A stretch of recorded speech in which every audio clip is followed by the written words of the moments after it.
Welcome to another episode of Love Sync with both myself, Patrick, and my lovely wife, Christina. We are. Hi. It has been a while since you heard from us. We have been very busy with our lives, and we have not forgotten about you. So today's talk, Christina, you have to state what are we talking about. So today we're gonna talk about the prenup or not prenup. So And what actually, does it mean? What, because there in European standards we have no clue what that means, and it might be okay, sounding familiar in Asia. yeah, you're true.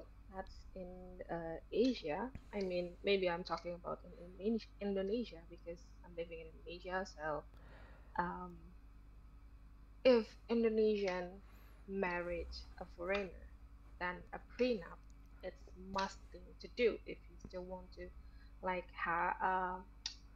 like you still want to do become your country citizens, not moving to the another or your partner's uh, s- country. I mean citizenship. So prenup is something that you need to do. So And is it true that in European is not like familiar with it? it's already um, something that is arranged when getting married immediately. Mm-hmm. Um, we in the Netherlands. I cannot talk about different countries. True. Um, because it's not uniform within Europe. This is one of the things that is not uniform in Europe. Um, and when you get married, you have an agreement with each other per Mm-hmm. the government. What your stake in the game is basically in your marriage. So that means like what if we are going to divorce, and we are not. Spoiler alert. Uh, we we the agreement basically says, okay, you can either have like an agreement saying 50-50, so everything you have in your house is split in two, Mm-hmm. and you make concessions between each other, like I want to have the couch, you can have the bed, something like that. But there's also the when you have a debt. I have a debt, or Christina has a debt, and when you get married, with that same agreement, you basically take over your partner's debt. There's another form where you basically say, we are grown-ups, basically, and we can discuss it as grown-ups, as mature people, to say if we are separating from each other, we will talk it out and say, you can have this, you can have that. But at the same time, we also protect ourselves by saying, if you take this form, saying that when you get married and I have a debt or Christina has a debt, it's mine, it's hers. We are not mixing the two together. So if we are getting in trouble, for example, I have a company and my company goes bankrupt, it will not be a problem of Christina's, because it is my problem. Mm. So that's Mm. basically something my government in the Netherlands protects the integrity of the person you are getting married to. It is an option. Most people nowadays takes that option because it safeguards themselves and is also very wise to do it. In regards to children, when we have children and we're getting separated, that same agreement comes also into play only if it's applicable, and if you want to edit it a little bit, or you already have children, you can discuss it with the government on how to deal with sharing the burden of financial support towards the children. Not so much of, hey, my son is mine, not that, but more the physical, the financial part of it that goes above it. You taking your responsibility. It's I don't know exactly if that is 100% included, but that is how our marriage agreement works, and that is also something we already done back in 2023 when we got married immediately, basically.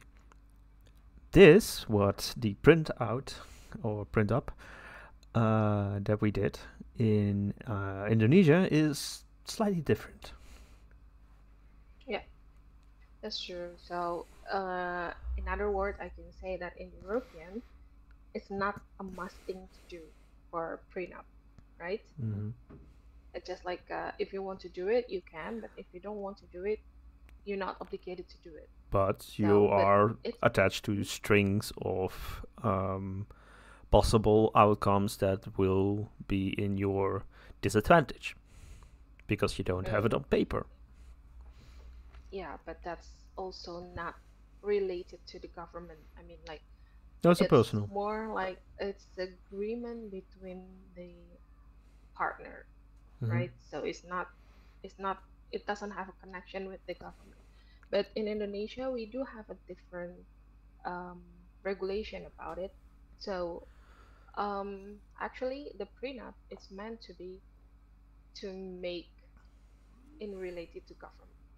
So as Indonesian, the Indonesian citizen will be lose their rights if they married with the foreigner in terms of property, to buying a property, because as an Indonesian, I have my rights to buy some a property. Like for example, if I want to buy a house, then if I want to buy a apartment or such, so it will be my rights.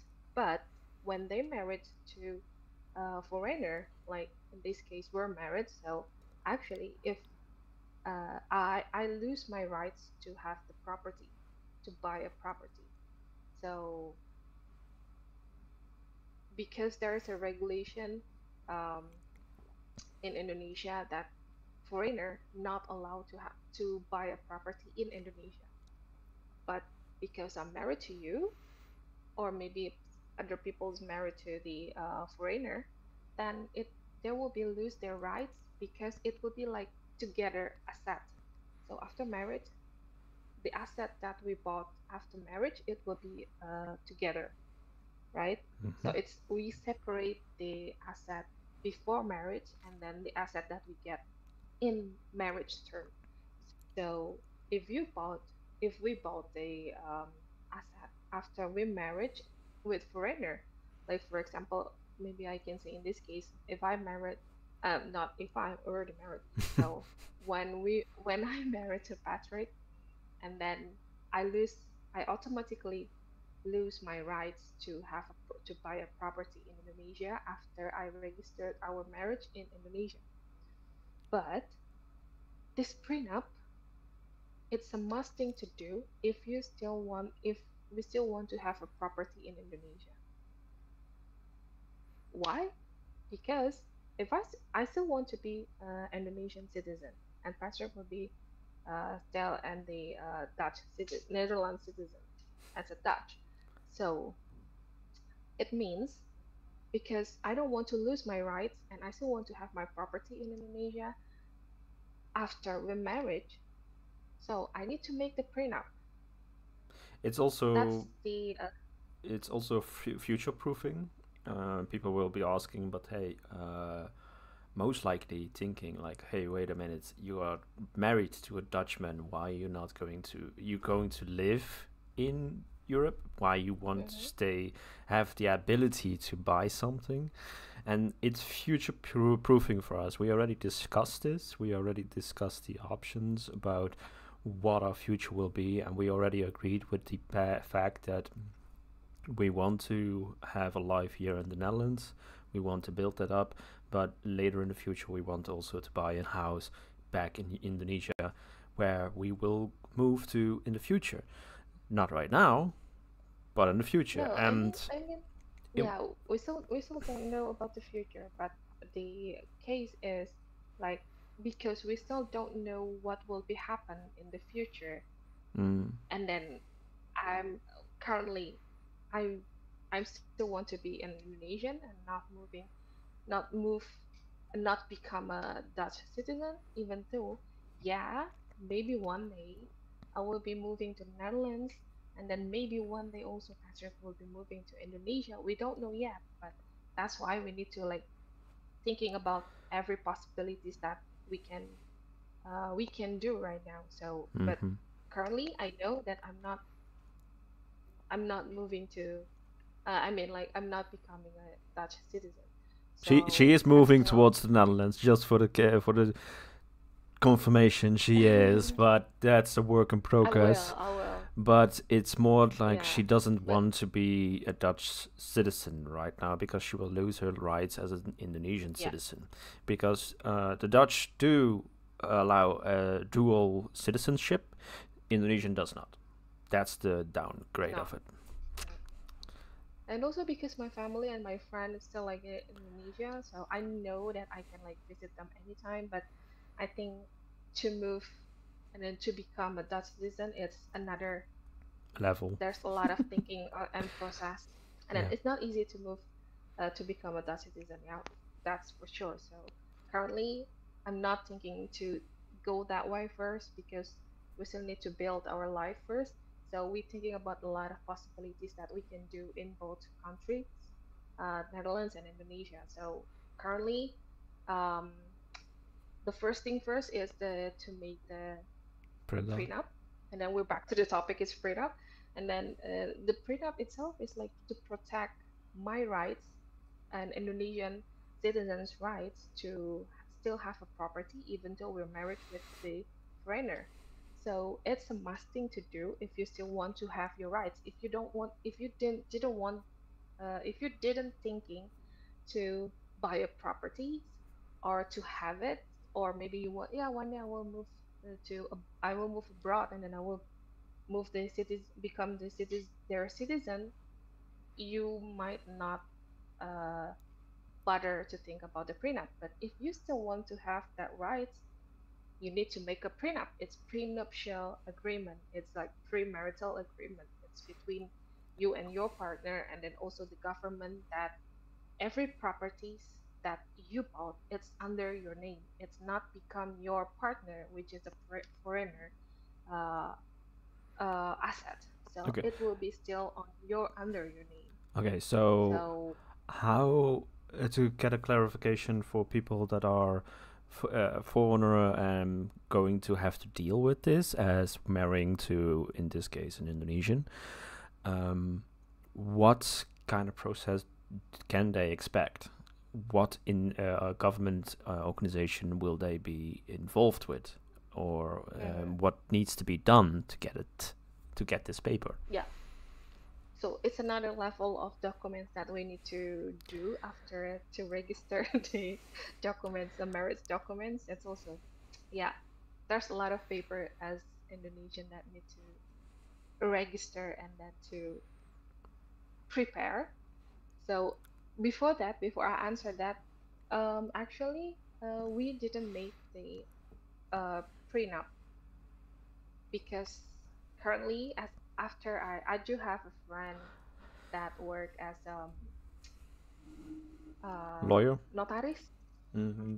It's not, yeah, well, notaris. No, that is Okay. yes. Yeah, so I asked him, and then no, it's okay. It's okay to if you're not making the a prenup yet before marriage, Mm-hmm. it's okay because you still can make a postnup. It's prenup and postnup. So prenup is made if you can Before. make before your marriage, it's fine. But if you cannot make it before marriage, it's you can also make a postnup. It's postnuptial agreement.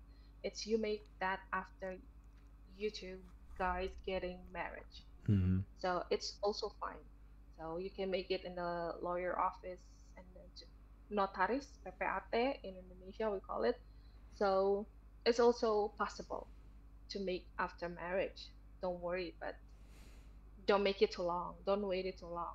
That's I don't know is there any limit time after you guys married or not, but I think the sooner the better to make it. It makes it And less complicated. If you wait yes, longer, it true. becomes more complicated. And more documents to do, I think. I don't know.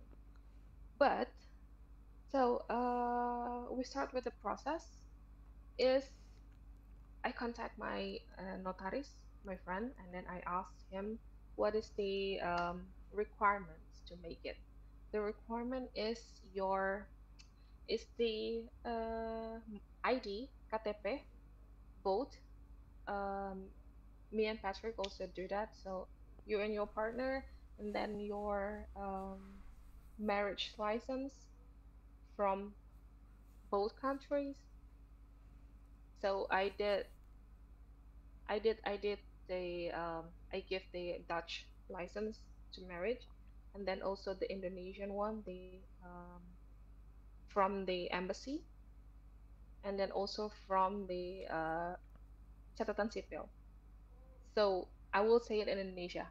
Syaratnya adalah KTP dan kopi paspor dari kamu sama pasangan. Terus lalu ada surat nikah yang dari negara tempat pasangan kamu sama dari Indonesia.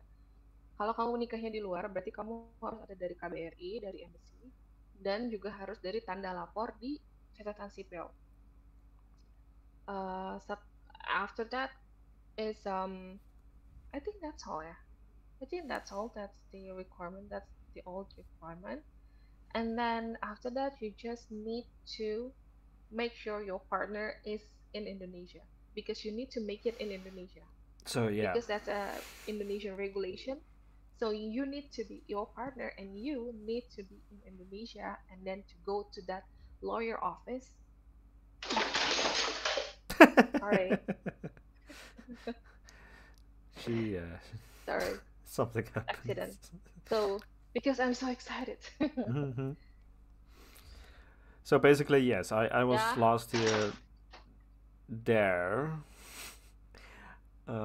yeah, back in Indonesia, um, and we went to the notaris to fix these papers basically, because I needed to be there. I needed yeah, to confirm. I needed to show my ID and confirmation, and the details were not kind of the same as the paperwork that you have right here in the Netherlands. Um, the only small detail that I did not expect was what to do with the children, because that's a different category here in the Netherlands in a retrospect towards what Indonesia have with this paper, because we need to yeah. So address. so I continue. Yeah. Yeah, uh, No, go ahead. yeah. Before we're going there, so after hello, Yeah. hello, Yeah. yeah. Uh, So after some after communications after you problems. register, yeah. So after you like deal with the lawyer and then with the notaries Mm-hmm. about all of the requirement, and then you deal with the price, of course, and then they will send you the draft. Mm-hmm. It's a standard draft from the lawyer that Mm-hmm. will be filled with the standard regulation that will for the agreement. Yeah. So it will be it will be written with the yeah, about the assets, about the family, and then if you guys go if there will be a divorce and then have a kid, what will be happen with the kids and such. So you just really need to read it clearly because there's how many pages there? Many, Money. yeah. Yeah. But And I yeah, just well, make it sure. was about 10 pages, I think, because I think it's more. I had to put my signature almost on every one of them. So Oh yeah, yeah. That's the part of the process. So yeah, there will be just like make sure. you just make sure you read it, every detail of it, and then if you guys want to change a little bit or maybe add or remove, that's also possible.